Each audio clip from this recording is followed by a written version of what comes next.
세계가 발칵 뒤집혔습니다. 미국 군함도 못 뚫어낸 이란의 기뢰를 한국 혼자 뚫어냈기 때문입니다. 한국 무기를 장난감 취급하며 호르무즈 해협 작전에서 한국을 완전히 배제한 미 해군. 거대 함대가 눈앞에서 반파되고 원유값이 폭등한 상황에서도 그 오만함을 버리지 못했죠. 하지만 바로 그때 대한민국이 움직이기 시작했습니다. 중동에 긴급 파견된 한국산 무기가 이란의 기뢰를 전부 제거했고 고립되어 있던 선박과 선원들을 구해낸 겁니다. 이에 중동연합은 오만한 미국의 등을 돌렸고 한국의 고개를 숙이며 방산 계약을 구걸했죠. 도대체 무슨 일이 벌어진 걸까요? 중동의 바다를 지킨 한국의 비밀 무기, 지금 시작합니다. 천조국 미국이 바다 앞에서 무릎을 꿇었습니다. 이란이 호르무즈 해협을 틀어막았거든요. 글로벌 원유 20%, 천연가스 공급망이 단숨에 끊겼습니다. 3주 만에 유조선 21척이 바닷속으로 사라졌어요. 이라크 원유 저장 탱크가 터졌고 카타르가 비명을 질렀고 쿠웨이트마저 어제부로 생산을 전면 중단했습니다. 국가 부도가 도미노처럼 쓰러지고 있었죠. 우리가 뭘 했느냐고요? 1조 원짜리 최신의 전투함을 들이밀었습니다. 결과는 처참했어요. 작전 개시 10분, 딱 10분 만에 함체가 두 동강 났습니다. 저는 윌리엄 C. 헤이즈, 미 제5함대 사령관이자 미영 연합해군 최고 지휘관입니다. 40년간 바다를 지배해왔다고 자부했어요. 그런 제가 바레인 사령부 브리핑룸 안에서 이란 혁명수비대의 VHF 항해 금지 선포문을 멍하니 듣고 있었습니다. 차가운 페르시아어가 스피커를 타고 흘러나올 때 제 손가락은 파카 만년필 뚜껑을 신경질적으로 돌리고 있었죠. 스크린 오른쪽 끝자락에서 육아 그래프가 수직으로 치솟았습니다. 그 붉은 선이 천장을 뚫을 기세였어요. 2026년 2월 28일 에픽 퓨리 작전이 시발점이었습니다. 미국과 이스라엘이 이란을 동시 타격한 그날 밤 이란 혁명수비대는 단 한마디로 응수했어요. 호르무즈 전면 봉쇄, 전파 방해가 깔리고 해협을 지나던 모든 선박에 회항 명령이 떨어졌습니다. 3월 초순부터 무리하게 해협을 넘으려던 대형 유조선과 컨테이너선이 연쇄 폭발을 일으켰죠. 한 척, 두 척이 아니었습니다. 21척이 불기둥을 뿜으며 가라앉았어요. 브리핑룸 참모가 피해 보고서를 넘길 때마다 숫자가 커졌습니다. 3월 13일 이라크와 카타르의 원유 저장 탱크가 한계 용량을 초과해 터져나가기 시작했다는 보고, 3월 18일 쿠웨이트가 국가 부도의 늪에 빠졌다는 보고, 제 앞에 쌓이는 서류마다 재앙이었어요. 세계 경제의 동맥이 끊긴 겁니다. 중동만의 문제가 아니었습니다. 뉴욕 증시가 휴지 조각이 됐고 런던 선물 시장이 거래를 멈췄어요. 40년간 바다를 호령하며 이런 상황은 상상조차 해본 적이 없었습니다. 3월 19일 저는 직접 카드를 꺼냈습니다. 해협 개방 작전, 인디펜던스급 연안 전투함을 선두에 세웠어요. 1조 원짜리 최신의 함정이었습니다. 펜타곤이 자랑하는 첨단 소나 시스템에 무인 탐색 장비까지 풀세트로 갖춘 놈이었죠. 이 정도면 충분하다고 판단했습니다. 아니, 확신했어요. 그 확신이 10분 만에 산산조각 났습니다. 함체가 정체불명의 기뢰에 맞아 뱃머리부터 찢어졌어요. 위성 영상이 실시간으로 전 세계에 중계됐습니다. 92개국이 미 해군의 자존심이 종이처럼 접히는 장면을 동시에 목격했죠.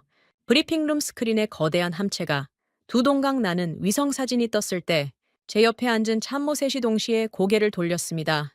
참아볼 수 없다는 표정이었어요. 그때 브리핑룸 문이 벌컥 열렸습니다. 기름때를 뒤집어 쓴 사내가 헌병 둘을 밀치고 들어왔어요. 마흐무드 하산, 호르무즈 해협 유조선과 연안 어선연합 노조위원장이었습니다.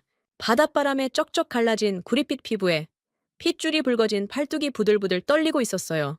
하산 선장이 곧장 제 앞으로 걸어왔습니다. 막을 틈도 없었어요. 굵은 손이 제 정복 깃을 움켜쥐었습니다. 당신들 호위만 믿고 나갔다가 내 선원들이 죽었소. 그라인더로 쇠를 가는 듯한 탁하고 거친 목소리가 브리핑룸을 쩌렁쩌렁 울렸어요. 멱살을 잡힌 채 저는 하산 선장의 눈을 봤습니다. 분노만 있는 줄 알았는데 그 밑바닥에 깔린 건 절망이었어요. 가족 같은 선원들을 잃은 사람의 눈이었습니다. 헌병들이 달려들어 하산 선장을 떼어냈지만 제 정복 깃에 남은 기름 자국은 지워지지 않았죠. 그 옆에서 누군가 오열하는 소리가 터져 나왔습니다. 칼리드 알만수르 장관이었어요. 순백의 칸두라를 입은 이 사내는 바레인과 사우디의 국방 및 에너지를 동시에 짊어진 사람이었습니다. 극심한 스트레스로 피골이 상접한 얼굴 위로 근육이 미세하게 경련을 일으키고 있었어요. 알 만수르 장관이 손에 쥐고 있던 흑요석 타스비을을 바닥에 내동댕이 쳤습니다. 묵직한 구슬이 대리석 위를 대구르르 굴러갔어요. 우리나라가 망합니다. 국가부도에 십자가를 짊어진 사람의 비명이었죠. 장관의 오열이 차에 가시기도 전에 브리핑룸 구석에서 태블릿 PC를 든 사내가 슬쩍 앞으로 나왔습니다. 리처드 벤스, 글로벌 방산업체 에이펙스 디펜스의 수석 부사장이었어요. 숨막히는 사막 한가운데서도 영국제 맞춤 수트에 롤렉스 데이토나를 차고 있는 자였습니다. 벤스가 태블릿을 들이밀며 입을 열었어요. 장관님, 저희 심해 스캐너 패키지를 도입하시면 3개월 안에 해결됩니다. 5조 원이면 됩니다. 나라가 무너지는 이 아비규환 속에서 영업이라니. 제가 벤스를 노려봤지만 그 자는 눈 하나 깜짝하지 않았어요. 탐욕이 눈알을 갈아 넣은 사람이었습니다. 저는 하산 선장을 밀쳐낸 뒤 자리에서 일어섰습니다. 40년 해군 인생의 모든 권위를 끌어모았어요. 브리핑룸 안 수십 개의 시선이 제게 쏠렸습니다. 저는 명확하게 선언했어요. 이 바다는 펜타곤의 어떤 매뉴얼로도 답이 없는 악마의 덫이다. 전 함대 즉각 철수한다. 한 점의 망설임도 없었습니다. 아니, 없는 척했어요. 속으로는 심장이 쪼그라들고 있었거든요. 하지만 더 이상의 피해는 용납할 수 없었습니다. 저는 주머니에서 파카 18캐럿 금촉 만년필을 꺼냈어요. 참모가 내민 서류의 제목이 눈에 박혔습니다. 호르무즈 해협 영구 통항 불가 선언. 이 한 줄에 서명하는 순간 전 세계 물류가 마비되고 수십 개국 경제가 나락으로 떨어질 거라는 건 알고 있었죠. 그래도 펜을 눌렀습니다. 카메라 플래시가 터졌어요. 기자들의 셔터 소리가 기관총처럼 쏟아졌습니다. 제 서명이 끝나기도 전에 전 세계 유가가 폭등하기 시작했어요. 서명 잉크가 마르기도 전이었습니다. 대형 스크린에 속보 자막이 붉게 깔렸어요. 뉴욕, 런던, 도쿄, 상하이. 글로벌 증시가 실시간으로 무너지고 있었습니다. 스크린 전체가 핏빛으로 물들었어요. 수조 원을 쏟아부은 천조국 미국조차 이 죽음의 바다 앞에서 두 손 두 발을 다 들고 도망친 겁니다. 제 만년필 끝에서 시작된 서명. 한 줄이 세계 경제의 심장을 멈추게 만들었어요. 브리핑룸 안은 적막했습니다. 하산 선장이 바닥에 주저앉아 두 손으로 얼굴을 감쌌고 알 만수르 장관은 흩어진 타스비흐 구슬을 멍하니 바라보고 있었죠. 벤스만이 태블릿을 만지작거리며 희미하게 웃고 있었습니다. 저는 만년필 뚜껑을 닫았어요. 손가락에 전해지는 금속의 차가운 감촉이 유난히 무겁게 느껴졌습니다. 40년간 쥐어온 이 펜이 그날은 처음으로 칼보다 무거웠어요. 3월 20일 바레인 공군기지 활주로에 서 있던 저는 마지막 카드를 기다리고 있었습니다. 전날 영구 통항 불가에 서명한 직후 워싱턴에서 긴급 전문이 날아왔거든요. 한국이 소해 전문팀을 급파한다는 내용이었어요. 솔직히 귀를 의심했습니다. 한국이란요? 태평양 건너편 그 작은 나라가 미 해군도 못 뚫은 호르무즈에 뭘 하겠다는 겁니까? 하지만 알 만수르 장관이 지푸라기라도 잡겠다며 수락해버렸어요. 저는 반신반의하면서도 활주로에 나왔습니다. 혹시나 했거든요. 한국이 항모를 빌렸거나 최소한 이지스급 구축함이라도 끌고 오지 않았을까 하는 기대가 있었어요. 어차피 미국이 손뗀 바다입니다. 누군가 대신 망신을 당해줘야 제 체면이라도 살 수 있었으니까요. 활주로 끝자락에서 먼지 기둥이 피어올랐습니다. 거대한 C5 갤럭시 수송기를 예상했는데 흙먼지를 뚫고 나타난 건 낡은 C뱀 3식 수송기 한 대였어요. 프로펠러 4개가 천식 환자처럼 헐떡이며 돌아가고 있었습니다. 동체 여기저기 페인트가 벗겨져 있었고 착륙 충격에 날개 끝이 흔들렸어요. 옆에 서 있던 알 만수르 장관의 표정이 돌처럼 굳었습니다. 저도 할 말을 잃었어요. 수송기 후방 램프가 내려왔을 때 저는 최소한 중장비라도 쏟아져 나오길 바랐습니다. 램프 아래로 미끄러져 나온 건 국산 소해 헬기 2대였어요. 딱 2대. 미 항모 전단에 실리는 헬기의 20분의 1 크기도 안 되는 놈들이 짐짝처럼 내려졌습니다. 그 뒤를 따라 내린 인원은 고작 6명이었어요. 6명. 저는 속으로 숫자를 3번이나 다시 세었습니다. 미 해군이 3,000명을 투입하고도 실패한 작전의 6명이라니 이건 지원이 아니라 모욕이었어요. 그 6명의 선두에 선 사내를 보는 순간 저는 더욱 기가 막혔습니다. 훈장으로 도배된 정복을 예상했는데 이자는 소금기가 밴 낡은 해군 작업복을 입고 있었어요. 계급장이 하도 바래서 눈을 찡그려야 겨우 대령 마크가 보였습니다. 왼쪽 눈썹 위에 파편에 스친 듯한 흉터가 패여 있었고 햇볕에 그을려 가죽처럼 질겨진 구릿빛 피부가 번들거렸어요. 강동혁이라는 이름이었습니다. 대한민국 해군 항공소외대 대장이라고 통역관이 설명했지만 제 눈에 이 사내는 어딜 봐도 장성급 사령관이 아니라 부두에서 그물이나 끌어올리는 어부 같았어요. 강동혁 대령이 활주로에 발을 디딘 뒤 한 첫 번째 행동이 기가 막혔습니다.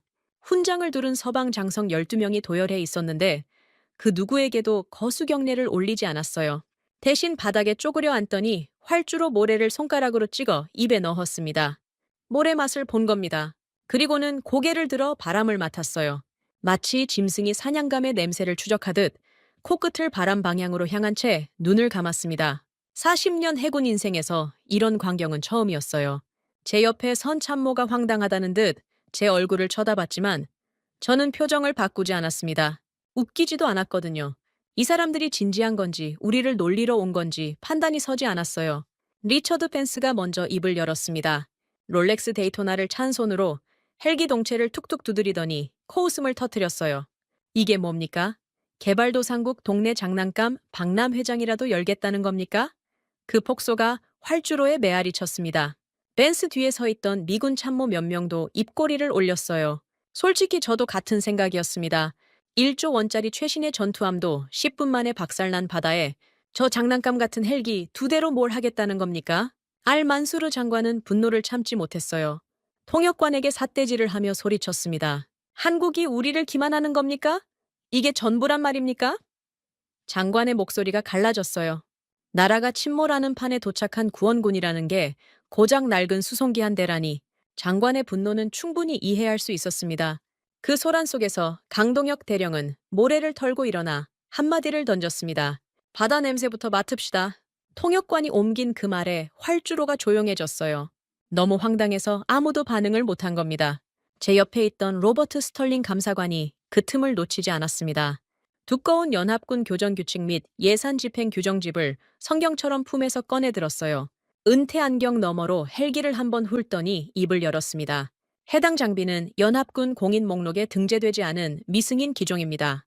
연합군 항공유일 갤런도 지급할 수 없어요. 스털링 감사관이 품에서 보급 거부 문서를 꺼내 도장을 찍었습니다. 묵직한 쇳소리가 활주로에 울렸어요. 찔러도 피 한 방울 안 나올 것 같은 이 양반은 서류의 힘을 총알보다 더 신뢰하는 사람이었습니다.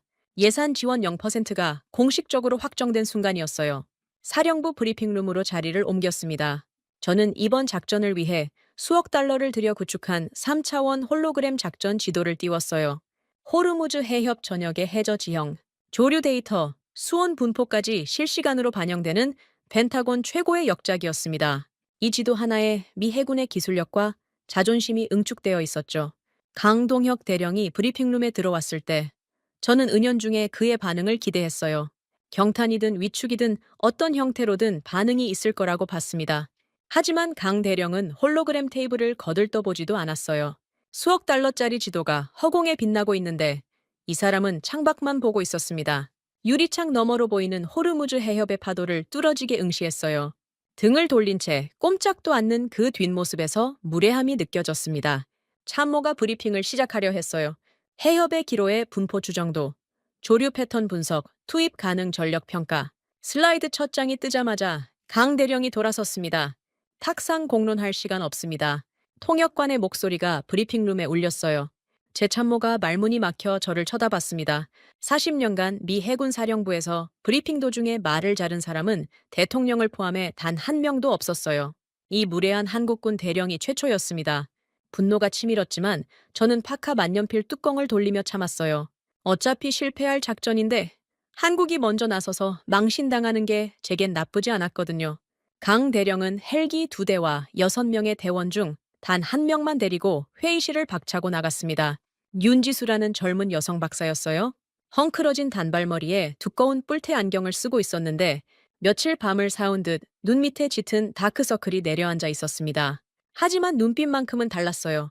모니터의 레이저 광선처럼 형형하게 빛나는 눈이었습니다. 무거운 군용 터프북을 신체 일부처럼 끌어안고 강 대령의 뒤를 따라갔어요. 저는 창가에서 두 사람이 사령부 정문을 빠져나가는 걸 내려다봤습니다. 에어컨이 윙윙거리는 브리핑룸을 버리고 한낮 섭씨 45도의 사막 열기 속으로 걸어가고 있었어요. 강 대령의 등에 맨 낡은 배낭에서 방수 수첩 모서리가 삐죽 튀어나와 있었습니다. 쫓겨나듯 맨몸으로 현장에 내던져진 거였어요. 예산 지원 0%, 항공유 0갤런, 연합군의 멸시 100%. 이 한국군 대령이 가진 거라곤 장난감 같은 헬기 2대와 낡은 수첩 한 권이 전부였습니다. 벤스가 브리핑룸 소파에 기대 앉으며 웃었어요. 사흘이면 꼬리 내리고 돌아올 겁니다. 내기할까요? 저는 대답하지 않았습니다.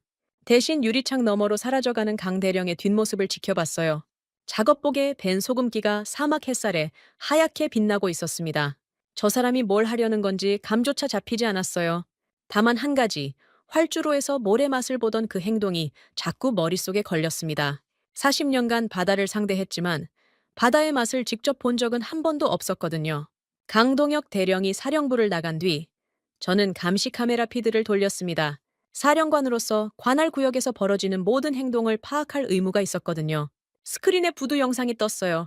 연합군이 준비해둔 최고급 고속 보트가 부두에 대기하고 있었습니다. 에어컨에 위성통신 장비까지 갖춘 놈이었어요. 제가 직접 배정을 지시한 보트였습니다. 아무리 한국군이라도 최소한의 편의는 제공해야 체면이 서니까요. 그런데 강 대령이 그 보트를 거들떠보지도 않았습니다. 카메라 화면 속에서 강 대령은 부두 끝자락에 묶여있던 낡은 어선 한 척으로 걸어갔어요. 녹이 세운 철판에 페인트가 벗겨진 이름도 없는 목선이었습니다. 하산 선장의 배였어요. 카메라 앵글을 당겼습니다. 강 대령이 어선 갑판으로 훌쩍 뛰어오르는 게 보였어요. 짐승처럼 가볍게 착지했습니다. 그 순간 선실에서 하산 선장이 뛰쳐나왔어요. 어제 브리핑룸에서 제 멱살을 잡았던 그 사내였습니다. 하산 선장이 강 대령의 작업복 깃을 움켜쥐었어요. 책상머리 군인들은 다 똑같아. 에어컨 밑에서 회의나 처하다가 우리 선원들을 죽이는 놈들이지. 통역관이 없었지만 하산 선장의 분노는 언어가 필요 없었습니다. 온몸으로 쏟아내는 적이었어요. 강 대령은 멱살을 잡힌 채 미동도 하지 않았습니다. 저항도 변명도 없었어요. 그저 잡힌 채로 서 있었습니다. 하산 선장의 시선이 아래로 내려갔어요. 자신이 움켜쥔 강 대령의 손이 보였던 겁니다. 카메라 해상도로는 확인이 어려웠지만 나중에 전해 들은 바로는 강 대령의 손바닥에 두꺼운 굳은 살이 겹겹이 박혀 있었다고 합니다. 밧줄에 쓸리고 쇠줄에 베이고 바닷물에 절어 갈라진 손이었어요. 책상 위에서 만년필이나 굴리는 손이 아니었습니다. 바다에서 평생을 싸운 사람의 손이었어요. 하산 선장이 멈칫했습니다. 움켜쥔 주먹이 느슨해졌어요. 손을 놓았습니다. 두 사내가 서로의 눈을 바라보는 장면이 카메라에 몇 초간 잡혔어요. 말은 통하지 않았지만 바다가 새겨놓은 흔적은 만국 공통이었던 모양입니다. 저는 그때 다른 스크린에서 흥미로운 움직임을 포착했습니다. 바레인 연안 경비대 소속 경비정 한 척이 부두에서 슬쩍 출항하고 있었어요. 타리크 알 바에드 대령의 함정이었습니다. 사막의 매 같은 눈매를 가진 이 바레인 군인은 서방 강대국에 수십 년간 하대받으며 속으로 피눈물을 삼켜온 사람이었죠. 타리크 대령은 정식 호위 명령을 받은 것도 아니었어요. 자기 판단으로 한국군의 뒤를 몰래 따라붙은 겁니다. 규정 위반이었지만 저는 모른 척했습니다. 어차피 강 대령이 며칠 안에 실패하고 돌아올 거라고 봤으니까요. 경비정 한 척이 따라다닌다고 달라질 건 없었어요. 하산 선장의 낡은 어선이 부두를 떠나 해협으로 나갔습니다. 위성 추적으로 배의 이동 경로를 지켜봤어요. 이상한 점이 있었습니다. 강 대령은 헬기를 단 한 대도 띄우지 않았어요. 수억 원짜리 장비를 가져와 놓고 쓰지 않다니 대체 뭘 하겠다는 건지 이해가 안 됐습니다. 위성 영상을 최대로 확대하자 갑판 위에 엎드린 사람의 윤곽이 잡혔어요. 강 대령이었습니다. 뱃머리에 배를 깔고 엎드려서 바닷물에 맨손을 담그고 있었어요. 손을 넣었다 빼고 다시 넣었다 빼는 동작을 반복했습니다. 처음엔 뭘 하는 건지 감을 못 잡았어요. 나중에야 알았습니다. 바닷물 온도를 재고 있었던 겁니다. 수온 역전층, 바닷물의 온도가 깊이에 따라 뒤집히는 층을 피부로 체감하고 있었어요. 수천만 달러짜리 수온 측정 장비 대신 맨손으로요? 보고서가 올라왔습니다. 강 대령이 하루 종일 뱃머리에 엎드려 바다를 관찰하고 있다는 현장 감시반의 보고였어요. 행동이 반복적이고 비합리적이라는 평가가 달려 있었습니다. 저도 동의했어요. 하지만 보고서 말미에 한 줄이 추가되어 있었습니다. 대상은 낡은 방수 수첩에 무언가를 끊임없이 기록 중. 뭘 기록하는 거냐고 물었더니 감시반이 대답했어요. 조류의 방향과 속도, 해면의 거품 패턴, 상공을 도는 갈매기의 비행 동선입니다. 제동님, 갈매기 동선이라니. 저는 실소했습니다. 미 해군이 3차원 홀로그램과 인공지능, 예측 모델로도 풀지 못한 기로의 분포를 갈매기를 보고 알아내겠다는 겁니까? 황당했어요. 하루가 지나고 이틀이 지났습니다. 강대령은 배에서 내리지 않았어요. 위성 추적 기록을 보면 어선은 해협에 같은 구간을 반복적으로 오갔습니다. 하산 선장이 배를 몰고 강대령은 뱃머리에 엎드려 수첩에 뭔가를 그렸어요. 밤이 되면 컵라면을 나눠 먹었다는 보고도 올라왔습니다. 한국군 장교와 아랍 어부가 좁은 선실에서 같은 라면을 먹는 광경이라니 상상이 되지 않았어요. 제 함대에선 장교와 수병이 같은 식탁에 앉는 일조차 없었거든요. 그런데 이틀째 되는 날 밤 감시반 보고에 특이사항이 찍혔습니다. 하산 선장이 강 대령에게 무언가를 설명하고 있었어요. 손짓과 몸짓이 격렬했습니다. 통역은 윤지수 박사가 맡았는데 더프북을 펼쳐놓고 미친 듯이 키보드를 두드리고 있었어요. 나중에 알게 된 사실이지만 하산 선장이 던진 건 사소한 한마디였습니다. 새벽 2시만 되면 특정 길목에 쓰레기가 뭉친다. 20년 넘게 이 바다에서 그물을 던져온 어부의 경험이었어요. 바닷물이 뒤집히는 시간대에 조류가 특정 방향으로 쏠리면서 해면의 부유물이 한 곳으로 모인다는 거였습니다. 펜타곤의 수조 원짜리 소나 시스템은 해저면만 뒤졌어요. 바닥에 깔린 고정 기뢰를 찾는 데 최적화된 장비였거든요. 하지만 이 악마 같은 놈들은 바닥에 있지 않았습니다. 수원 역전층 사이에 숨어서 하루 4번 미친 듯이 소용돌이 치는 조류를 타고 유령처럼 이동하는 부유형 스텔스 기로웨였어요. 바닥만 긁어봐야 절대 잡을 수 없는 놈들이었던 겁니다. 서방이 수조원을 쏟아부은 첨단 스캐너가 놓친 사각지대를 강동혁이라는 한국군 대령은 맨눈과 몽단 견필로 짚어냈어요. 3일째 되는 날 저녁 감시반 보고서 하나가 제 책상에 올라왔습니다. 첨부된 건 위성으로 촬영한 강 대령의 수첩 사진이었어요. 해상도가 낮아 세부 내용은 판독 불가였지만 수첩 한 페이지에 호르무즈 해협의 조류 흐름도가 그려져 있었습니다. 화살표와 숫자, 동그라미와 X 표시가 빼곡했어요. 그 옆에 서해라는 한국어 글씨가 보였습니다. 분석관이 설명했어요. 한국 서해안의 조류 패턴과 호르무즈 해협의 조류 패턴을 비교 대조한 것으로 보인다고요. 서해? 그 차갑고 탁한 뻘밭에서 뭘 배워왔길래 이 사막의 바다에 써먹겠다는 겁니까? 코웃음이 나왔지만 동시에 묘한 불안감이 목 뒤를 스쳤습니다. 그날 밤 윤지수 박사의 터프북에서 시뮬레이션 하나가 완성됐다는 보고가 올라왔어요. 강 대령의 수기 데이터와 하산 선장의 증언을 국방과학연구소의 해양분석 프로그램에 입력한 결과였습니다. 저는 보고서를 펼쳤어요. 화면 캡처 한 장이 끼워져 있었는데 심장이 덜컥 내려앉았습니다. 호르무즈 해협 전역을 찍은 위성지도 위에 붉은 띠가 하나 선명하게 나타나 있었어요. 넓디 넓은 바다 가운데 유독 폭 1km의 좁은 길목에만 기로의 이동 경로가 뚜렷하게 찍혀 있었습니다. 랜덤이 아니었어요. 조류가 만들어낸 보이지 않는 고속도로 위를 기로애들이 일정한 패턴으로 돌고 있었던 겁니다. 우리 펜타곤은 바다 전체를 스캔하겠다며 수조원을 태웠는데 정작 적은 폭 1km짜리 좁은 물길 위에 모여 있었어요. 수첩 한 권과 어부의 한마디가 수조원짜리 장비를 이긴 겁니다. 파카 만년필이 손에서 미끄러졌습니다. 금촉이 책상 모서리에 부딪히며 날카로운 소리를 냈어요. 저는 그 소리에 화들짝 놀라 만년필을 주워 들었습니다. 손이 미세하게 떨렸어요. 2026년 3월 22일 밤, 저는 40년 해군 경력에서 처음으로 스스로에게 질문을 던졌습니다. 우리가 뭘 놓친 겁니까? 스크린에 찍힌 그 붉은 띠가 자꾸 눈앞에 아른거렸어요. 강동혁이라는 이름이 처음으로 가시처럼 가슴에 박혔습니다. 3월 21일 아침 강동혁 대령이 사령부로 돌아왔습니다. 사흘 만이었어요. 브리핑룸 문이 열리는 순간 바닷물과 땀이 뒤섞인 짠내가 에어컨 바람을 타고 방 안가득 퍼졌습니다. 훈장을 두른 장성 8명이 동시에 코를 찡그렸어요.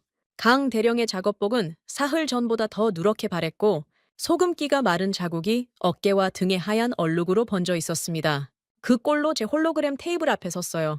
그리고는 아무 말 없이 품에서 방수 수첩을 꺼내 테이블 한가운데에 던졌습니다. 퍽 하는 소리가 브리핑룸에 울렸어요. 소금물에 절어 표지가 울퉁불퉁해진 그 수첩이 수억 달러짜리 홀로그램 장비 위에 떡하니 놓인 광경은 거의 모욕에 가까웠습니다. 제 손이 파카 만년필로 갔어요. 뚜껑을 열었다 닫았다 반복하면서 분노를 눌렀습니다. 윤지수 박사가 터프북을 펼쳤어요. 모니터에 시뮬레이션 하나가 떴습니다. 호르무즈 해협 전역의 위성 지도 위에 붉은 띠가 선명하게 그어져 있었어요. 윤 박사가 설명을 시작했습니다. 이란 기뢰가 무작위로 분포된 게 아니라 특정 조류 구역을 따라 일정한 패턴으로 이동하고 있다는 내용이었어요. 수온 역전층 사이에 숨어 하루 4번 조류가 뒤집힐 때마다 유령처럼 위치를 바꾼다고 했습니다. 서방의 소나가 못 잡은 이유가 명확해졌어요. 우리는 바닥만 뒤졌거든요. 적은 바닥이 없었습니다. 물속 한가운데 떠서 돌아다니고 있었어요. 시뮬레이션이 끝나자 브리핑룸이 조용해졌습니다. 하지만 그 침묵은 감탄이 아니었어요. 경멸이었습니다. 저는 참을 수 없었어요. 만년필로 테이블을 내리쳤습니다.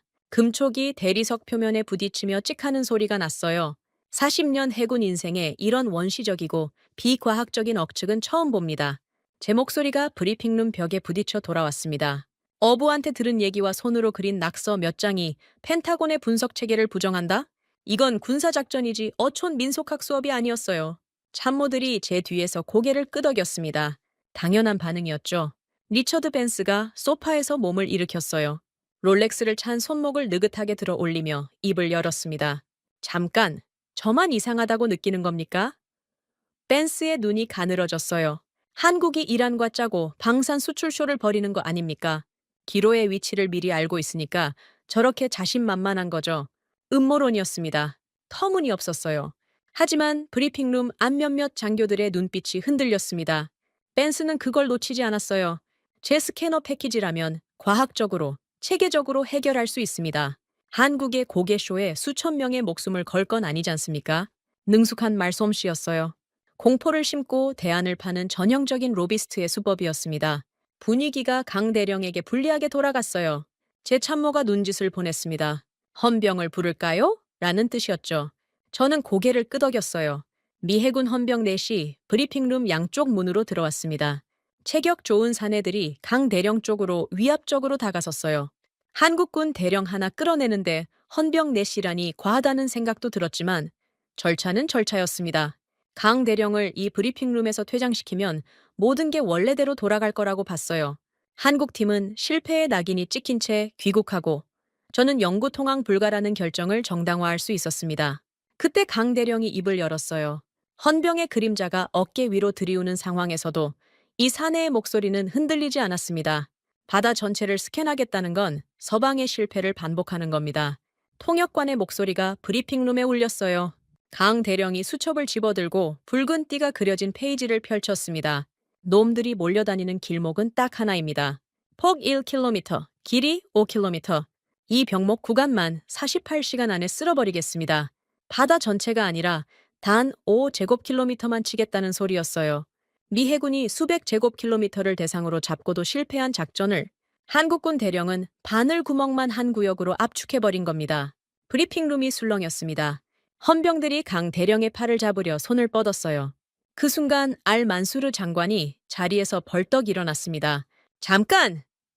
장관의 외침에 헌병들이 멈칫했어요. 알 만수르 장관의 얼굴은 며칠 사이에 더 깊게 패여 있었습니다. 흑요석 타스비우를 새로 구했는지 왼손에서 구슬이 맹렬하게 돌아가고 있었어요. 장관이 강 대령을 똑바로 쳐다봤습니다. 48시간이라고 했소? 통역관이 옮겼어요. 강 대령이 고개를 끄덕였습니다. 장관의 눈에 마지막 불씨 같은 빛이 스쳤어요. 그리고는 제가 예상 못한 말을 내뱉었습니다. 여스, 48시간을 주겠소. 하지만 실패하면 당신은 무사히 고국 땅을 밟지 못할 것이오. 그 말에 제 등골이 서늘해졌어요. 중동식 협박이었습니다. 목숨을 담보로 잡은 조건부 승인이었어요. 강 대령은 표정 하나 바꾸지 않았습니다. 마치 오늘 저녁 메뉴를 고르는 것처럼 담담하게 고개를 끄덕였어요. 목숨이 걸린 조건을 수락하는 사람의 태도가 아니었습니다. 저는 그때 처음으로 이 한국군 대령이 미치광기가 아닐 수도 있다는 생각이 스쳤어요. 하지만 인정할 수는 없었습니다. 강 대령이 성공하면 제 영구 통항 불가 선언이 미 해군 역사상 최대의 오판으로 기록될 테니까요. 알 만수르 장관의 승인이 떨어지자 강 대령과 윤 박사가 브리핑룸을 나갔습니다. 활주로로 향했어요. 2대의 소해 헬기가 사흘째 먼지를 뒤집어 쓴 채 서 있었습니다. 정비요원 넷이 달라붙어 프로펠러를 점검하고 있었어요. 이륙 준비가 시작된 겁니다. 저는 브리핑룸 창가에 서서 활주로를 내려다봤어요. 헬기 엔진이 걸리는 소리가 유리를 타고 희미하게 들려왔습니다. 그때 활주로 끝에서 검은 점 하나가 나타났어요. 로버트 스털링 감사관이었습니다. 은퇴 안경에 꽉 조인 넥타이, 두꺼운 규정집을 팔에 끼고 활주로를 가로질러 걸어왔어요. 헬기 앞까지 다가온 스털링 감사관이 양팔을 벌려 이륙 경로를 물리적으로 가로막았습니다. 품에서 서류 한 장을 꺼내 들었어요. 미승인 장비 통제서. 연합군 공인 목록에 없는 장비에 작전 투입을 금지하는 공식 문서였습니다. 이 서류가 철회되지 않는 한 이 헬기는 단 1cm도 움직일 수 없습니다. 스털링 감사관의 목소리는 기계처럼 평탄했어요. 절차가 세상의 전부인 사람이었습니다. 찔러도 피 한 방울 안 나올 것 같은 표정으로 규정집을 성경처럼 들어 올렸어요. 강 대령의 주먹이 떨리는 게 보였습니다. 하지만 손을 올리지는 않았어요. 48시간의 시계가 째깍거리는데 자기 나라도 아닌 타국 활주로에서 발이 묶인 겁니다. 윤 박사가 터프북을 움켜쥔 채 입술을 깨물었어요. 엔진이 공회전하는 소리가 허공에 아프게 울렸습니다. 그 순간 활주로 반대편에서 차량 엔진 소리가 들려왔어요. 군용 지프 세대가 먼지를 일으키며 질주해왔습니다. 선두 차량에서 뛰어내린 건 타리크 알파예드 대령이었어요. 바레인 연안경비대 총사령관, 사막의 매 같은 눈매를 한 이 사내가 허리춤에서 글록 19 권총을 뽑아들었습니다. 뒤따라 내린 경비대원 10여 명도 일제히 무장을 해제하지 않은 채 스털링 감사관을 에워쌌어요. 타리크 대령이 총구를 하늘로 향한 채 스털링 감사관 앞까지 걸어갔습니다. 한 손으로 미승인 장비 통제서를 낚아챘어요. 종이가 찢어지는 소리가 활주로에 쨍하게 울렸습니다. 한 번, 두 번, 세 번. 서류가 사막바람에 흩날려갔어요. 스털링 감사관의 은퇴 안경 너머로 경악이 지나갔습니다. 이건 연합군 규정 위반입니다. 즉각 무장해제하고 물러서시오. 스털링 감사관의 목소리가 처음으로 갈라졌어요. 하지만 타리크 대령은 물러서지 않았습니다. 글록의 안전장치를 풀며 한마디를 내뱉었어요. 이 바다는 당신들의 규정집이 아니라 우리의 목숨입니다. 경비대원들이 양쪽으로 도열해 헬기까지의 이륙 경로를 열었어요. 타리크 대령의 눈가가 붉었습니다. 수십 년간 서방에 하대받으며 삼킨 피눈물이 이 순간 터져나온 거였어요. 자기 조국의 바다를 지키겠다는 한국군을 위해 자기 나라 군인이 자기 목숨을 걸고 길을 연 겁니다. 강 대령이 타리크 대령을 바라봤습니다. 두 사내의 시선이 사막 한가운데서 마주쳤어요. 말은 없었습니다. 강 대령이 먼저 거수 경례를 올렸어요. 타리크 대령이 권총을 홀스터에 꽂으며 경례를 받았습니다. 저는 브리핑룸 창가에서 그 장면을 지켜보고 있었어요. 파카 만년필이 손가락 사이에서 미끄러졌지만 잡지 않았습니다. 바닥에 떨어지는 소리가 멀게 들렸어요. 활주로에서 헬기 프로펠러가 회전수를 올리기 시작했습니다. 국산 소해 헬기 2대가 먼지를 뿜으며 활주로를 박차고 올라갔어요. 서방의 경고도, 펜타곤의 매뉴얼도, 감사관의 규정집도 전부 뒤로 밀려났습니다. 사막의 열기를 가르며 한국 헬기가 호르무즈 해협 상공으로 사라질 때 저는 창가에 선 채 움직이지 못했어요. 가슴 한구석에서 뭔가가 갈라지는 소리가 났습니다. 헬기가 이륙한 건 3월 21일 오후였습니다. 48시간의 시계가 돌아가기 시작했어요. 저는 브리핑룸 옆 통제실로 자리를 옮겼습니다. 미 해군의 위성 피드와 해협 감시 레이더가 실시간으로 돌아가는 방이었어요. 한국 헬기가 성공하든 실패하든 저는 그 순간을 직접 확인해야 했습니다. 실패하면 영구 통항 불가 선언의 정당성이 굳어지고 성공하면 제 40년 경력에 지울 수 없는 흠집이 패이는 거였어요. 어느 쪽이든 제 눈으로 봐야 했습니다. 시범구역 상공에 도착한 한국 헬기가 호버링을 시작했다는 보고가 들어왔어요. 강 대령이 지목한 폭이 1km, 길이 5km의 병목 구간이었습니다. 위성 화면을 당기자 헬기 하부에서 푸른 빗줄기가 수면을 향해 쏘아 내려지는 게 보였어요. 청색 광학 레이저였습니다. 참모가 설명했어요. 한국이 독자 개발한 수중 투시 시스템으로 일반 소나와 달리 탁한 바닷물을 광학적으로 투과해 부유물의 형상을 직접 읽어내는 장비라고요. 원리는 이해했지만 확신은 없었습니다. 호르무즈 해협의 뻘물이 서해만큼 탁하진 않아도 수온 역전층이 빛을 굴절시킬 가능성은 충분했거든요. 저는 커피를 한 모금 마시며 스크린을 응시했습니다. 10시간이 지났어요. 모니터는 잠잠했습니다. 헬기가 구역을 반복적으로 선회하며 레이저를 쏘아대는 영상만 단조롭게 이어졌어요. 아무것도 잡히지 않았습니다. 20시간째 변화 없음. 30시간째 여전히 변화 없음. 통제실 안제 참모들의 표정이 점점 느슨해졌어요. 긴장이 풀린 게 아니라 예상대로라는 안도감이었습니다. 한국군이 실패하고 있었으니까요. 저도 속으로 같은 생각을 하고 있었어요. 역시 어부의 한마디에 기댄 도박이었다고. 수첩에 낙서한 것만으로 바다를 읽을 수 있다면 펜타곤은 진작에 문을 닫았을 거라고. 리처드 벤스가 통제실에 나타난 건 32시간째였습니다. 이자는 아비규환의 전쟁터에서도 영국제 맞춤 수트에 주름 하나 허락하지 않는 사람이었어요. 소파에 비스듬히 앉더니 롤렉스를 들여다봤습니다. 32시간이군요. 남은 16시간 동안 기적이 일어나려면 모세가 와서 바다를 갈라야 할 겁니다. 벤스가 킬킬 웃었어요. 참모 몇 명이 입을 가리고 따라 웃었습니다. 제동님, 아직도 제 스캐너 패키지 제안은 유효합니다. 한국의 서커스가 끝나면 진지하게 논의하시죠. 벤스의 태블릿 PC에는 5조 원짜리 계약서 초안이 늘 켜져 있었어요. 전쟁의 한복판에서도 이자의 머릿속에는 오직 숫자뿐이었습니다. 저는 대답하지 않았어요.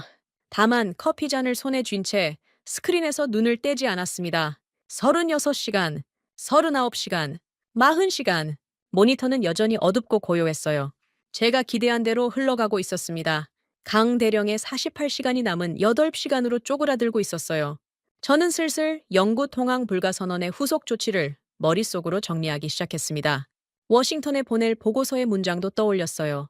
한국의 독자 기술은 현장에서 실효성을 입증하지 못했으며 본관의 기존 판단이 정확했음을 확인한다. 깔끔한 문장이었죠. 만년필을 꺼내 메모지에 적어두었습니다. 42시간째 새벽 2시 정각이었어요. 정확히 하산 선장이 말했던 그 시각이었습니다. 쓰레기가 뭉치는 시간, 조류가 뒤집히는 시간. 저는 그때 커피를 다시 따르려고 머그잔을 들고 있었어요. 통제실 구석에서 전자음이 울렸습니다. 윤지수 박사의 터프북에서 나는 소리가 통신 채널을 타고 들어온 거였어요. 단속적인 비프음이 빨라지더니 연속적인 경보음으로 바뀌었습니다. 참모 하나가 의자를 박차고 일어났어요. 제동님! 제 시선이 스크린으로 꽂혔습니다. 그 순간 심장이 멈추는 줄 알았어요. 모니터 화면 위에 붉은 점이 하나 찍혔습니다. 그리고 둘, 셋. 점이 늘어나기 시작했어요. 넷, 다섯, 여섯. 점들이 군집을 이루며 뭉쳐갔습니다. 일곱, 여덟, 아홉, 열, 열하나, 열둘. 정확히 12개의 붉은 점이 폭 1km의 병목 구간 안에서 전멸하고 있었어요. 강 대령이 수첩에 그린 그 붉은 띠 위에 기로에 12발의 군집 위치가 토시 하나 틀리지 않고 나타난 겁니다. 조류가 뒤집히자 수원 역전층 사이에 숨어있던 놈들이 물길을 타고 한 곳으로 모여든 거였어요. 어부의 한마디가 맞았습니다. 수첩의 낙서가 맞았어요. 서방의 수조 원짜리 소나는 바닥만 긁었고 한국의 레이저는 물 한가운데를 꿰뚫어 본 겁니다. 통신 채널에서 강대령의 목소리가 터져 나왔어요. 타겟 12 확인. 즉시 쓸어버려라. 거친 숨소리와 바람소리가 뒤섞인 현장의 날 것 그대로인 무전이었습니다. 감정이 실리지 않은 짧고 단호한 명령이었어요. 사냥감을 발견한 사냥꾼의 목소리였습니다. 위성 화면에서 헬기 하부가 열리는 게 보였어요. 국산 무인소의 처리기가 바다를 향해 정밀 투하됐습니다. 소형 무인 타격체들이 줄줄이 수면으로 빨려 들어갔어요. 통제실이 숨을 죽였습니다. 벤스의 킬킬거림도 참모들의 수군거림도 전부 사라졌어요. 스크린에서 눈을 뗄 수 있는 사람이 아무도 없었습니다. 첫 번째 폭발이 일어났어요. 쾅! 위성 화면에서 하얀 물기둥이 솟구쳤습니다. 통제실 스피커로 전해지는 폭발음에 유리창이 미세하게 떨렸어요. 두 번째 쾅! 세 번째 쾅! 폭발이 연쇄적으로 터져나갔습니다. 넷, 다섯, 여섯. 물기둥이 차례로 하늘을 찔렀어요. 한치의 오차도 없었습니다. 일곱, 여덟, 아홉. 제 손에 들린 커피잔이 떨리기 시작했어요. 열, 열하나. 고막이 찢어질 것 같은 연속 폭음이 통신 채널을 가득 채웠습니다.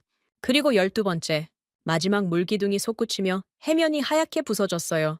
12번의 폭발이 끝나자 호르무즈 해협의 그 병목 구간 위에 거대한 물안개가 피어올랐습니다. 영상이 흔들렸어요.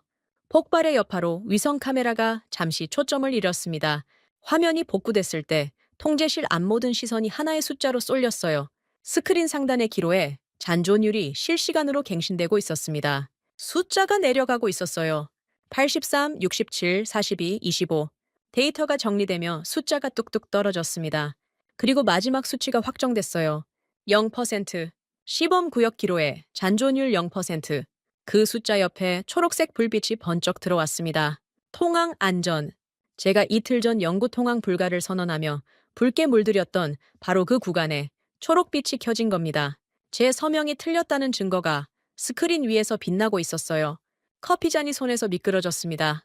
40년간 어떤 전장에서도 손에 든 걸 놓친 적이 없었어요. 태평양에서 대서양까지 미사일이 머리 위를 스치는 순간에도 제 손은 흔들리지 않았습니다. 그런 제 손가락이 세라믹 머그잔을 붙잡지 못했어요. 잔이 바닥에 부딪히며 깨졌습니다. 갈색 커피가 대리석 바닥 위로 번졌어요. 아무도 그걸 치우지 않았습니다. 아무도 저를 쳐다보지도 않았어요. 스크린에서 눈을 뗄 수가 없었으니까요. 통신 채널을 통해 바깥 소리가 흘러 들어왔습니다. 백고동 소리였어요. 한 척이 아니었습니다. 두 척, 세 척, 수십 척의 백고동이 동시에 울려 퍼지고 있었어요. 해협 인근에서 대기하고 있던 하산 선장과 어민들이 망원경으로 물기둥을 지켜보고 있었던 겁니다. 백고동 사이로 사람들의 함성이 뒤섞였어요. 아랍어와 힌디어와 우르두어가 뒤엉킨 바다 위의 포효였습니다. 3주 동안 동료를 잃고 생계를 잃고 바다를 빼앗긴 사람들의 목소리였어요. 그 소리가 통신 채널을 가득 채울 때 통제실안은 정반대의 정막이었습니다. 알 만수르 장관이 움직였어요. 의자에서 내려와 통제실 바닥에 무릎을 꿇었습니다. 이마를 대리석에 대고 엎드렸어요. 기도였습니다. 알라에게 올리는 감사의 기도. 순백의 칸두라가 바닥에 펼쳐졌고 장관의 어깨가 격하게 떨리고 있었어요. 흐느끼고 있었습니다. 국가부도의 벼랑 끝에서 매달릴 줄 하나가 내려온 거였어요. 며칠째 맹렬하게 돌리던 타스비흐 구슬이 바닥에 놓여 있었습니다. 더 이상 돌릴 필요가 없어진 거였죠. 벤스의 웃음기가 사라졌어요. 킬킬거리던 입꼬리가 내려앉고 태블릿 PC를 쥔 손이 미세하게 경련을 일으키고 있었습니다. 5조 원짜리 계약서, 초안이 켜져 있던 화면을 황급히 껐어요. 아무도 벤스를 보고 있지 않았지만 이자는 자기 계산이 틀어졌다는 걸 본능적으로 알아챈 겁니다. 제 발밑에 깨진 커피잔 파편이 흩어져 있었어요. 갈색 액체가 구두 끝자락까지 번졌지만 닦을 생각이 나지 않았습니다. 미 해군이 수조 원을 쏟아붓고도 도망친 바다를 한국군이 단 42시간 만에 뚫어냈어요. 낡은 수첩과 몽당 연필, 어부의 한마디, 그리고 장난감이라고 비웃던 헬기 2대로요. 저는 주머니에서 파카 만년필을 꺼냈습니다. 금촉 위에 맺힌 잉크 자국이 유난히 검게 보였어요. 이틀 전 이 펜으로 서명한 영구 통항 불가 선언서가 떠올랐습니다. 그 서명이 얼마나 성급하고 오만한 것이었는지 스크린 위에 초록빛이 가차없이 증명하고 있었어요. 만년필 뚜껑을 닫았습니다. 금속이 맞물리는 딸깍 소리가 깨진 커피잔의 파편 위로 메마르게 올렸어요. 승리의 맛은 채 6시간도 가지 못했습니다. 3월 23일 이른 아침, 통제실 창밖이 이상했어요. 해가 떠야 할 시각인데 하늘이 점점 어두워지고 있었습니다. 처음엔 구름인 줄 알았어요. 그런데 구름치고는 색깔이 틀렸습니다. 붉었어요. 지평선 끝에서 시뻘건 벽이 밀려오고 있었습니다. 통제실 기상 담당관이 의자를 박차고 일어났어요. 샤말입니다. 10년 만에 대형 모래폭풍이 접근 중입니다. 그 말이 떨어지기 무섭게 창밖의 하늘이 완전히 뒤집혔어요. 붉은 모래가 벽처럼 들이닥치며 시야를 집어삼켰습니다. 활주로가 사라졌어요. 해협이 사라졌어요. 세상 전체가 핏빛 안개 속으로 빨려 들어갔습니다. 사령부 건물이 흔들렸어요. 바람 소리가 포효처럼 울렸습니다. 모래 알갱이가 유리창을 때리는 소리가 총알 세례 같았어요. 기상 데이터가 실시간으로 갱신됐습니다. 풍속 초속 35m, 가시거리 50m 미만, 예상 지속시간 미확인. 저는 곧바로 해협 감시 레이더를 확인했어요. 화면이 노이즈로 가득했습니다. 붉은 모래 입자가 전파를 산란시켜 레이더가 사실상 먹통이 된 겁니다.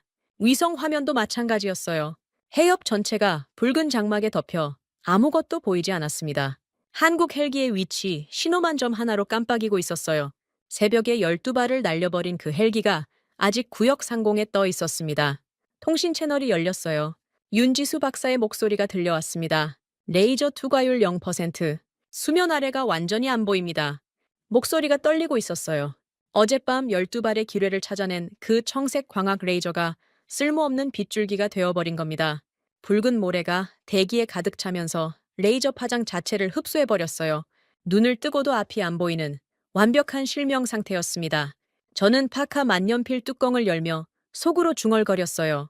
기적은 2번 일어나지 않는 법이라고. 심장이 다시 뛰기 시작했습니다. 패배의 심장 박동이 아니라 정당성을 되찾는 안도감이었어요. 그런데 자연재해보다 더 끔찍한 보고가 들어왔습니다. 해협 동쪽 이란 영해 근처에서 소형 고속정 다수가 감지됐다가 사라졌다는 거였어요. 모래 폭풍의 사각지대를 이용한 이란 혁명수비대의 움직임이었습니다. 참모가 분석 결과를 내놓았어요. 혁명수비대가 악천후를 틈타 새로운 종류의 기로회를 살포한 것으로 추정된다고요. AI 음향 스텔스 기로회, 기존 부유형 기로회보다 한 세대 위의 악마였습니다. 레이더 광선에 일절 반응하지 않고 주변 해양 소음을 분석해 선박 엔진 소리가 감지되면 스스로 접근하는 놈이었어요. 새벽에 12발을 쓸어버렸더니 이란이 더 지독한 놈들을 깔아버린 겁니다. 판이 완전히 뒤집혔어요. 저는 소파에서 일어섰습니다.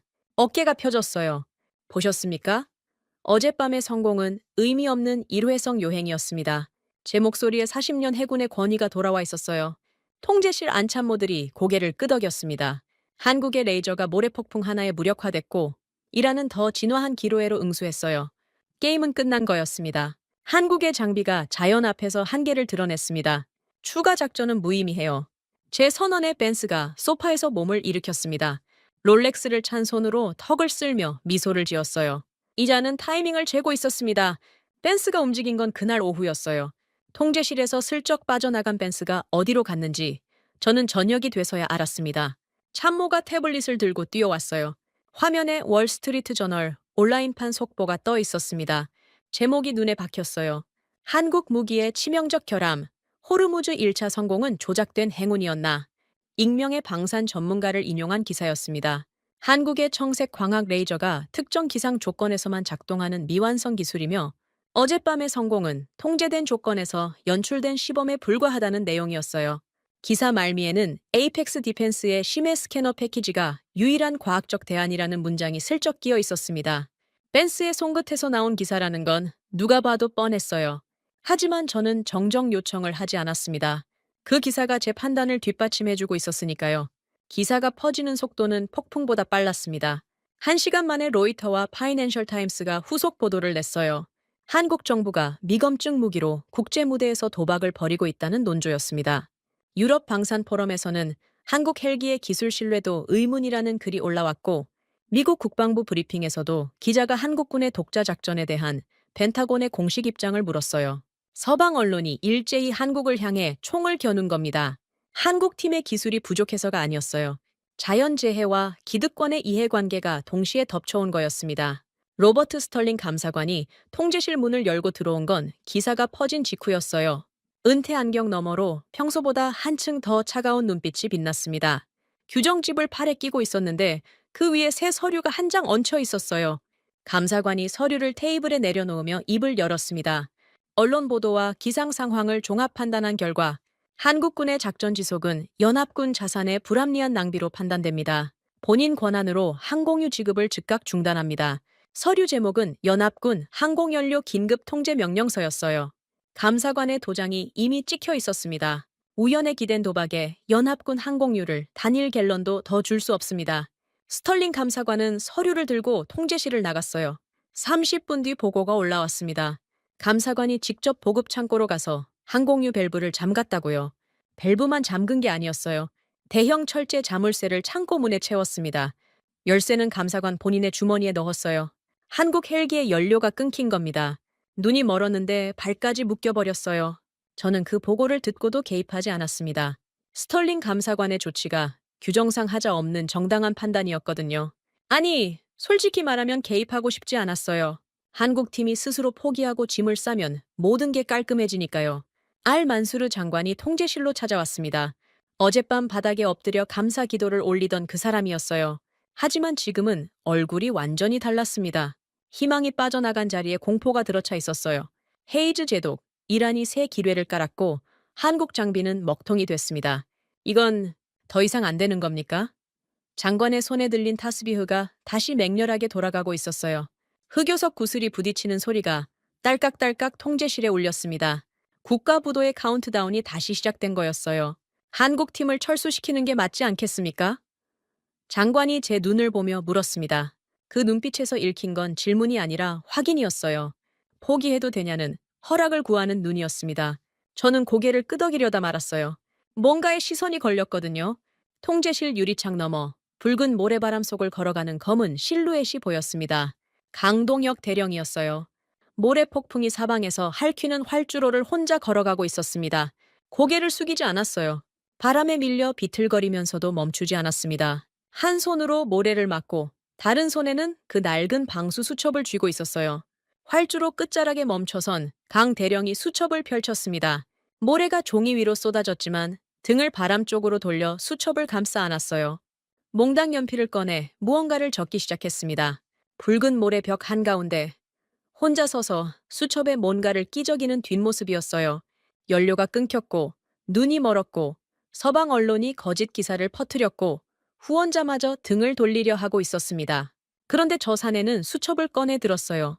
포기가 아니었습니다. 바닥에 내팽개쳐진 상황에서 다시 바다를 읽겠다는 뜻이었어요. 통제실 안에서 윤지수 박사의 통신이 잡혔습니다. 울먹이는 목소리였어요. 시야가 완전히 먹통입니다.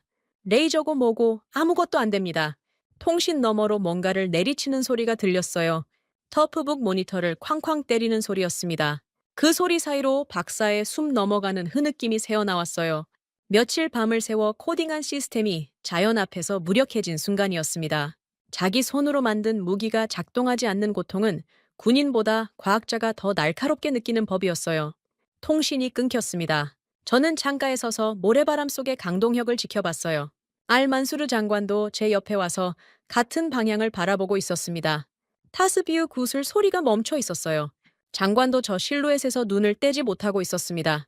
강 대령이 수첩을 덮고 하늘을 올려다봤어요. 붉은 모래가 얼굴 위로 쏟아져 내리고 있었습니다. 맨 얼굴로 폭풍을 맞고 있는 거였어요. 40년간 전장을 누빈 제가 봐도 저건 꺾이지 않은 사람의 자세였습니다. 인정하고 싶지 않았지만 등골이 서늘해졌어요. 저 사내가 다음에 무슨 짓을 벌일지 전혀 예측할 수 없었거든요. 강동혁 대령이 모래 폭풍 속으로 사라졌습니다. 감시 카메라에도 위성에도 잡히지 않았어요. 통제실 참모가 위치 추적을 시도했지만 폭풍이 모든 신호를 씹어삼키고 있었습니다. 30분이 지나도 돌아오지 않았어요. 1시간이 지났습니다. 저는 신경 쓰지 않는 척했지만 자꾸 창밖을 봤어요. 붉은 모래벽 너머로는 아무것도 보이지 않았습니다. 2시간째 참모가 보고했어요. 부두방면 감시 초소에서 강 대령 추정 인물이 어선구역으로 진입하는 걸 육안으로 확인했습니다. 이 미치광이가 폭풍을 뚫고 부두까지 걸어간 겁니다. 하산 선장을 찾아간 거였어요. 나중에 타리크 대령의 연안 경비대를 통해 전해 들은 이야기입니다. 강 대령이 하산 선장의 어선 선실 문을 두드렸을 때 하산 선장은 선원 8명과 함께 폭풍을 피해 웅크리고 있었다고 해요. 문을 연 하산 선장이 경악했답니다. 모래에 파묻힌 사람이 문 앞에 서 있었으니까요. 머리카락에, 눈썹에, 귀안까지 붉은 모래가 가득했고 눈만 시뻘겋게 충혈된 채 빛나고 있었어요. 강 대령이 선실로 들어서며 단 한마디를 했답니다. 선장님, 당신들의 귀가 필요합니다. 귀? 어선의 귀. 하산 선장의 낡은 배에 달린 구형 어군 탐지기를 말하는 거였어요. 소나라고 부르기도 민망한 20-30년 된 아날로그 장비였습니다. 물고기 떼의 위치를 음파로 잡아내는 단순한 기계였죠. 펜타곤의 최첨단 소나 어레이와 비교하면 돋보기와 허블 우주망원경의 차이였어요. 그런데 강 대령의 제안은 제가 들어도 귀를 의심할 만한 것이었습니다. 어선 한 척의 소나로는 당연히 안 됩니다. 하지만 300척이면 어떻겠습니까? 해협에 정박 중인 어선 300척의 어군 탐지기를 동시에 켜서 바다 전체를 음향 그물망으로 덮자는 거였어요. 개별 성능은 형편없어도 300개의 귀가 동시에 열리면 바다 전체가 하나의 거대한 소나 네트워크가 된다는 발상이었습니다. 하산 선장이 한참을 침묵했다고 해요. 선원들도 입을 다물었고요. 이 제안이 뜻하는 바를 모를 리 없었을 겁니다. 기뢰가 깔린 바다에 낡은 어선을 몰고 나가야 한다는 얘기였거든요. 3주 전 동료 선원들이 그 바다에서 죽었어요. 21척이 폭발하는 걸 두 눈으로 봤습니다. 같은 바다에 다시 나가라는 건 목숨을 걸라는 소리와 같았어요. 하산 선장이 강 대령의 손을 봤답니다. 사흘 전 부두에서 처음 봤던 그 굳은 살 박힌 손이었어요. 바다에서 평생을 싸운 사람의 손. 하산 선장이 입을 열었습니다. 당신은 함께 나갑니까? 강 대령이 고개를 끄덕였어요. 하산 선장이 선원들을 돌아봤습니다. 아무도 고개를 젓지 않았다고 합니다. 이 소식이 통제실에 도달한 건 3월 23일 저녁이었어요. 연안 경비대 보고를 통해서였습니다. 강 대령이 하산 선장을 설득해 어선 300척의 출항을 준비하고 있다는 내용이었어요. 저는 코웃음을 쳤습니다. 하지만 다음 보고에서 웃음이 사라졌어요. 한국팀의 윤지수 박사가 연안 경비대 통신실에 터프북을 연결하고 미친 듯이 코딩을 하고 있다는 거였습니다. 300척의 아날로그 어군 탐지기 신호를 한국 헬기의 메인프레임과 동기화시키려는 시도였어요. 조잡한 아날로그 신호를 최첨단 디지털 시스템에 실시간으로 연결한다? 주파수도, 포맷도, 프로토콜도 전부 다른 데이터를 하나로 묶겠다는 소리였습니다. 기술적으로 불가능하다고 단정했어요. 하지만 윤지수 박사는 멈추지 않았습니다. 경비대 통신실에서 올라오는 보고가 시간 단위로 갱신됐어요. 23일 밤 9시, 동기화율 12%, 자정 28%, 새벽 3시 45%, 중간에 박사의 코피가 터졌다는 보고도 끼어 있었습니다. 양쪽 콧구멍에서 동시에 피가 쏟아졌는데 닦지도 않고 키보드를 두드렸다고 해요. 24일 새벽 6시, 동기화율 79%, 오전 10시 91%, 질 12시간을 밤새운 겁니다. 사흘 동안 잠을 자지 않은 인간이 코피를 쏟아가며 코드를 쓰고 있었어요. 제 참모가 보고서를 읽으며 고개를 저었습니다. 기술적 한계를 노력으로 넘을 수 있다고 믿는 건 어리석은 짓이라고요? 저도 동의했어요. 3월 24일 점거 통제실에 경보가 울렸습니다. 연안 경비대 주파수로 타리크 대령에 무전이 잡혔어요. 한국 헬기 이륙을 준비 중이다. 보급 창고에 접근한다. 스털링 감사관이 의자에서 벌떡 일어났습니다. 창고는 제가 잠갔습니다. 자물쇠의 열쇠는 제 주머니에 있어요. 감사관이 헌병 6명을 대동하고 보급 창고로 달려갔습니다. 저는 감시 카메라를 창고 쪽으로 돌렸어요. 카메라에 잡힌 장면은 이랬습니다. 보급 창고 앞에 스털링 감사관과 무장 헌병 6명이 도열해 있었어요. 감사관이 규정집을 들어 올리며 통제 명령을 낭독하고 있었습니다. 그때 창고 뒤편에서 군용 지프가 나타났어요. 타리크 알파에드 대령이었습니다. 경비대원 20여 명이 무장한 채 뒤따랐어요. 타리크 대령이 지프에서 내리며 허리춤에 글록 19를 뽑았습니다. 총구를 철제 자물쇠에 겨눴어요. 스털링 감사관이 소리쳤습니다. 이건 연합군 자산에 대한 무력 공격입니다. 즉각 무장해제하시오. 타리크 대령은 대답 대신 반가쇠를 당겼어요. 총성이 모래바람을 뚫고 울렸습니다. 자물쇠가 산산조각 났어요. 두 번째 총성에 창고문이 벌컥 열렸습니다. 경비대원들이 밀려 들어가 항공유 드럼통을 끌어냈어요. 헬기 연료가 가득 채워지기까지 30분도 걸리지 않았습니다. 스털링 감사관이 규정집을 떨어뜨리고 멍하니 서 있는 모습이 카메라에 잡혔어요. 300척의 어선이 바다로 나갔습니다. 모래 폭풍이 약간 수그러든 틈을 타서였어요. 감시 카메라와 위성으로는 정확한 상황을 볼 수 없었지만 통신 채널을 통해 상황이 실시간으로 중계됐습니다. 하산 선장의 탁한 목소리가 먼저 들려왔어요. 전 선단, 소나를 켜라. 아랍어 무전이 해협 전체에 울려 퍼졌습니다. 300척의 낡은 어선이 일제히 구형 어군 탐지기를 가동했어요. 그 순간 통제실 보조 모니터에 변화가 생겼습니다. 한국 헬기의 메인프레임과 연결된 화면에 음향 데이터가 쏟아지기 시작한 겁니다. 처음엔 노이즈 투성이었어요. 지직거리는 잡음과 끊어지는 신호가 뒤엉켜 쓸모없는 소음 덩어리였습니다. 그때 윤지수 박사의 목소리가 통신 채널에 터져 나왔어요. 동기화율 100% 달성, 72시간 밤샘 코딩의 결과였습니다. 쌍코피를 쏟으며 써내려간 코드가 기적을 만들어낸 겁니다. 모니터의 노이즈가 급격히 정리되기 시작했어요. 지직거리는 잡음이 사라지고 300개의 음향 데이터가 하나의 통합 지도 위에 정렬됐습니다. 호르무즈 해협 전역이 음향 그물망으로 덮인 거였어요. 낡은 어선의 20-30년 된 소나가 한국 헬기의 최첨단 시스템과 한 몸이 됐습니다. 눈이 멀었던 헬기가 300척의 귀를 얻은 겁니다. 통합 지도 위에 점들이 나타나기 시작했어요. 붉은 점이 아니라 주황색 점이었습니다. 음향 신호로 포착된 미확인 부유물이었어요. 해나 둘셋. 점이 빠르게 늘어났습니다. 10, 20, 30. AI, 음향 스텔스 기로웨들이 레이더에는 안 잡혔지만 300개의 귀가 만든 음향 그물망에는 걸려든 거였어요. 33개의 주황색 점이 해협 전역에 흩어져 전멸하고 있었습니다. 이란이 폭풍을 틈타 새로 깔아놓은 놈들의 위치가 남김없이 드러난 겁니다. 강대령의 무전이 터졌어요. 타겟 33 확인. 일제 사격. 사흘 전 새벽의 그 목소리와 같은 톤이었습니다. 사냥꾼의 명령. 헬기에서 무인소의 처리기가 쏟아져 내려갔어요. 이번에는 12발이 아니었습니다. 33의 좌표를 향해 타격체들이 빗살처럼 바다로 강하했어요. 첫 번째 폭발이 울렸을 때 통제실 바닥이 진동했습니다. 두 번째, 세 번째. 폭발이 연쇄적으로 터져나갔어요. 쉼 없이 멈추지 않고 통신 채널로 전해지는 폭음이 스피커를 넘어 벽을 때렸습니다. 15, 20, 25 물기둥이 차례로 솟구치는 게 위성 화면에 얼핏얼핏 잡혔어요. 모래 폭풍 사이로 하얀 물보라가 번개처럼 번쩍이고 사라졌습니다. 30, 31, 32 그리고 마지막 33번째 폭발이 해협을 뒤흔들었어요. 통제실이 멈췄습니다. 모든 시선이 스크린 상단의 숫자에 꽂혔어요. 기로의 잔존율이 실시간으로 갱신되고 있었습니다. 숫자가 떨어졌어요. 60, 32, 18, 9 그리고 0, 0%. 호르무즈 해협 전역, 기로의 잔존율 0%, 시범 구역만이 아니었습니다. 해협 전체였어요. 초록색 불빛이 스크린 가득 켜졌습니다. 전면 통항 안전. 이틀 전 제가 붉은 잉크로 서명한 영구 통항 불가가 초록빛으로 완전히 뒤집힌 겁니다. 저는 의자에서 일어났습니다. 왜 일어났는지 스스로도 몰랐어요. 몸이 먼저 움직인 거였습니다. 40년간 누구에게도 올리지 않았던 거수경례가 오른손에서 저절로 나왔어요. 통신 채널 너머의 강동혁 대령을 향해서였습니다. 주먹에 쥐고 있던 파카 만년필이 손가락 사이에서 미끄러졌어요. 줍지 않았습니다. 두 손으로 만년필의 양쪽 끝을 잡았어요. 금촉이 박힌 이 펜으로 영구 통항 불게 서명했고 한국팀을 조롱했고 내 오만을 정당화했습니다. 힘을 줬어요. 딱 소리와 함께 만년필이 두 동강 났습니다.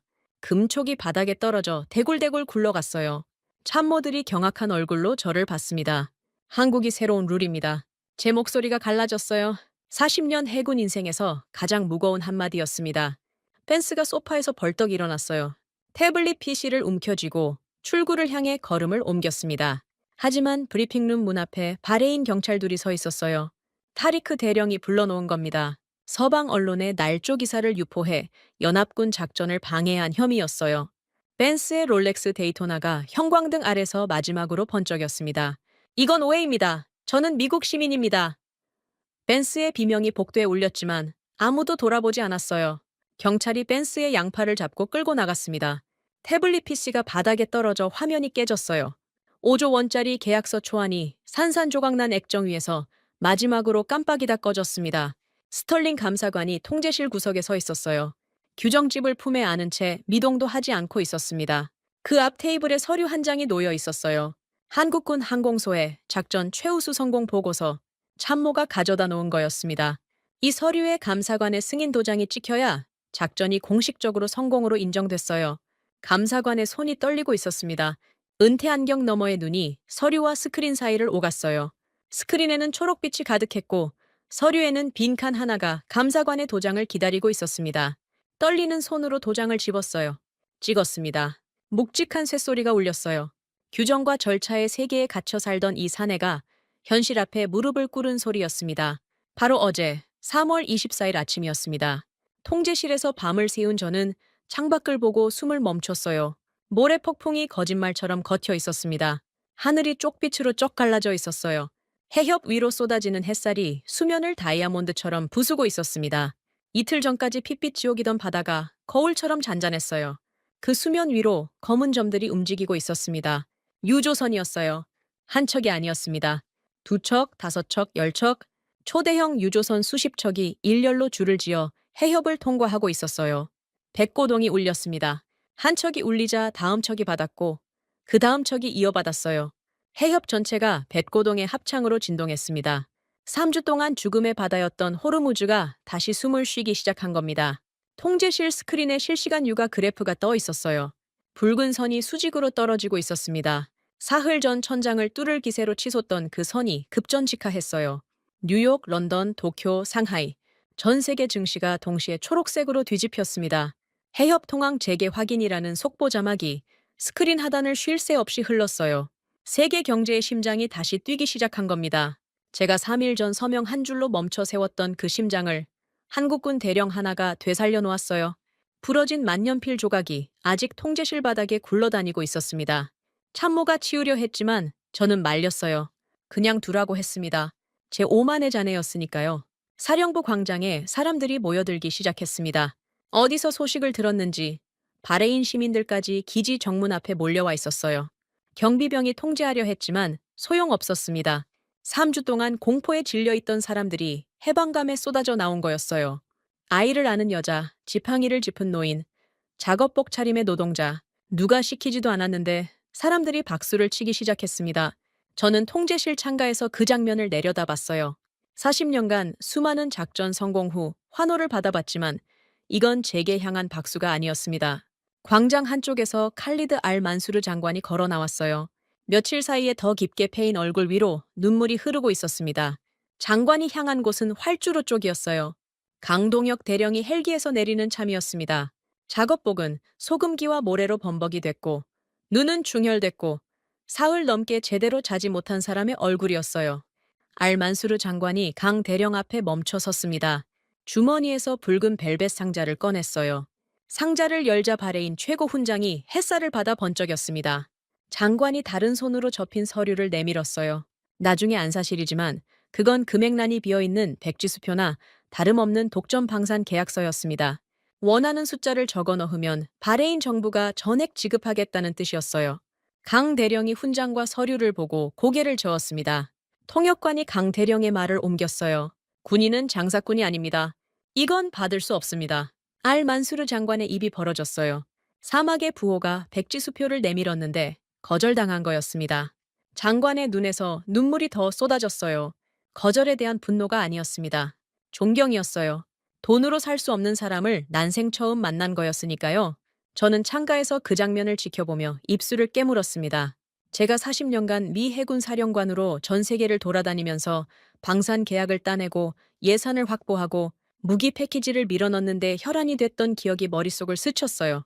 저 한국군 대령은 그 모든 것을 고개 한 번 저으며 밀어냈습니다. 강 대령이 품에서 뭔가를 꺼냈어요. 작은 금속 배지였습니다. 대한민국 해군 마크가 새겨진 배지. 강 대령이 타리크 알파에드 대령 앞으로 걸어갔어요. 타리크 대령이 차렷 자세로 굳었습니다. 강 대령이 타리크 대령의 군복 왼쪽 가슴에 배지를 달아줬어요. 핀을 꽂을 때 강 대령의 손가락이 살짝 떨렸다고 합니다. 배지를 단 타리크 대령의 눈가가 붉어졌어요. 수십 년간 서방에 하대받으며 삼켜온 눈물이 찔끔 새어나왔습니다. 강 대령이 한마디를 했어요. 바다는 스스로 지키십시오. 통역관이 옮긴 그 한마디에 타리크 대령의 턱이 떨렸습니다. 광장 한켠에 테이블이 놓여 있었어요. 그 위에 두꺼운 바인더가 한 권 놓였습니다. 한국형 항공소의 작전 매뉴얼. 한국 해군이 수십 년간 서해에서 쌓아온 기로에 탐지 및 제거 기술의 집대성이었어요. 강 대령이 그 바인더를 타리크 대령에게 건넸습니다. 무상이양이었어요. 기술료도 라이선스도 조건도 없었습니다. 통째로 넘긴 겁니다. 댄스 같은 자였으면 이 매뉴얼 한 권에 수조 원의 가격표를 붙였을 거예요. 하지만 강 대령은 종이 한 장의 대가도 요구하지 않았습니다. 타리크 대령을 센터장으로 한 훈련센터 현판식이 열렸어요. 현판에는 아랍어와 한국어가 나란히 새겨져 있었습니다. 광장에 도열한 바레인 연안경비대원들이 일제히 경례를 올렸어요. 그 옆에 하산 선장과 어민들이 서 있었습니다. 이 사람들은 양복도 군복도 아닌 작업복 차림이었어요. 강 대령이 어민들 앞에 섰습니다. 해양감시단 위촉장을 한 명 한 명에게 건넸어요. 하산 선장이 위촉장을 받아들고 한참을 내려다봤습니다. 기름때 묻은 손에 들린 공식 문서, 3주 전 브리핑룸에 난입해 제 멱살을 잡았던 그 어부가 이제 해협을 지키는 공식 감시단의 일원이 된 겁니다. 하산 선장이 강 대령을 봤어요. 두 사내가 악수를 했습니다. 굳은 살 박힌 손과 굳은 살 박힌 손이 맞잡혔어요. 바다가 만든 손이었습니다. 저는 광장으로 내려갔어요. 사실 내려가고 싶지 않았습니다. 부러진 만년필의 주인이 저 광장에 설 자격이 있는지 확신이 없었거든요. 하지만 가야 했어요. 40년 해군 인생의 마지막 의무였습니다. 강 대령 앞에 섰어요. 이 사내는 여전히 소금기 밴 작업복이었고 저는 훈장이 달린 정복이었습니다. 아이러니했어요. 훈장 투성인 쪽이 패배한 겁니다. 저는 거수 경례를 올렸어요. 어젯밤 통제실에서 저도 모르게 올렸던 그 경례를 이번에는 의식적으로 정확하게 올렸습니다. 강 대령이 경례를 받았어요? 표정에 의기양양함은 없었습니다. 승자의 오만도 없었어요. 그냥 군인의 얼굴이었습니다. 광장에서의 일이 끝나고 저는 사령부로 돌아와 워싱턴에 긴급 전문을 보냈습니다. 펜타곤 해상 교전 교리를 한국형으로 수정하는 위원회를 즉각 소집해달라는 내용이었어요. 제 손으로 제 40년 경력의 기반을 허무는 행위였습니다. 하지만 호르무즈에서 벌어진 일은 교과서를 새로 써야 한다는 뜻이었어요. 바닥을 긁는 고정 소나 교리로는 유령처럼 떠다니는 적을 잡을 수 없다는 게 증명됐으니까요. 전문을 보낸 뒤 참모가 조심스럽게 보고했습니다. 중동 각국에서 서방 방산업체와 맺었던 무기 구매 계약을 전면 폐기하겠다는 통보가 줄줄이 들어오고 있다고요. 바레인, 사우디, 카타르, 쿠웨이트, 연쇄적이었어요. 수조 달러 규모의 서방 방산 계약서가 종이 쪼가리가 되고 있었습니다. 대신 한국 방산업체 앞으로 계약금이 쏟아지고 있다는 소식이 뒤따랐어요. 리처드 벤스의 에이펙스 디펜스 주가가 실시간으로 폭락하고 있었습니다. 스크린 한 구석에 뜬 경제 뉴스 자막이 눈에 들어왔어요. 에이펙스 디펜스 주가 장중 32% 급락, 중동 계약 전면 해지 여파. 벤스가 바레인 경찰서 유치장에서 이 뉴스를 봤을지 안 봤을지는 모르겠지만 롤렉스 데이토나가 손목에서 풀려 증거품 봉투에 담기는 소리는 분명 들었을 겁니다. 오후가 기울 무렵 활주로에서 엔진 소리가 들려왔어요. 창밖을 봤습니다. 아침에 착륙해 있던 낡은 CBM 300 수송기가 이륙 준비를 하고 있었어요. 나흘 전 흙먼지를 뚫고 도착했던 그 천식 걸린 프로펠러 수송기였습니다. 강동혁 대령과 한국팀 6명이 짐을 싣고 있었어요. 광장에는 카메라 플래시가 미친 듯이 터지고 있었습니다. 세계 각국 특파원들이 몰려와 강 대령에게 마이크를 들이밀었어요. 강 대령은 그 플래시를 완전히 무시했습니다. 단 한 번도 카메라를 쳐다보지 않았어요. 윤지수 박사도 마찬가지였습니다. 터프북을 가슴에 안은 채 묵묵히 수송기 램프를 올라갔어요. 다크서클이 더 짙어져 있었지만 입꼬리가 살짝 올라가 있었습니다. 수송기 램프가 올라가기 직전 강 대령이 잠시 멈춰섰어요. 뒤를 돌아봤습니다. 활주로 끝자락에 타리크 대령과 하산 선장이 나란히 서 있었어요. 타리크 대령의 가슴에는 한국 해군 배지가 햇살에 빛나고 있었고 하산 선장은 해양감시단 위촉장을 가슴에 대고 있었습니다. 강 대령이 씩 웃었어요. 웃음이라기보다는 입꼬리가 살짝 비틀린 정도였습니다. 그게 이 사내의 작별 인사였어요. 램프가 올라갔습니다. 프로펠러가 돌아가기 시작했어요. 수송기가 덜컹거리며 활주로를 달렸습니다. 기체가 떠올랐어요.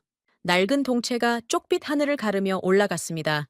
저는 사령부 창가에서 수송기가 점이 되어 사라질 때까지 지켜봤어요. 주머니에 손을 넣었습니다. 만년필이 없었어요. 부러진 조각이 통제실 바닥에 아직 있었겠지만 다시 줍지 않았습니다. 40년간 그 펜으로 수백 건의 명령서에 서명하고 수십 건의 작전 계획을 승인했어요. 그 펜이 제 권위 그 자체였습니다. 그런데 이상하게도 주머니가 비어있는 게 무겁지 않았어요.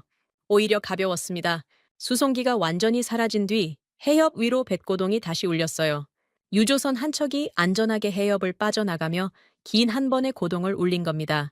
그 소리가 사령부 유리창을 타고 제 귀에 닿았을 때 저는 40년 해군 인생에서 한 번도 느끼지 못했던 감각을 알아챘어요. 패배의 무게가 아니었습니다. 수조 원을 쏟아부은 천조국 미국이 도망친 바다를 낡은 수첩과 헬기, 2대로 되살린 사내가 돈도 훈장도 거부하고 조용히 떠나버렸어요. 고기를 잡아준 게 아니라 낚시하는 법을 남겼습니다. 그리고 전 세계 바다의 룰이 바뀌었어요. 한국이 새로운 기준이 됐습니다. 뱃고동 소리가 길게 여운을 남기며 해협 위로 퍼져나갔어요. 강동혁 대령이 맛을 봤던 그 모래의 짠내가 바람에 실려 창틈으로 새우며 들었습니다. 저는 빈 주머니에 손을 넣은 채 한참을 서 있었어요. 지금까지 대한민국의 감동을 전하는 감동 윤아였습니다. 다음 영상에서 더 재미있고 감동적인 대한민국의 이야기로 찾아뵙겠습니다. 선배님들 좋은 하루 되세요.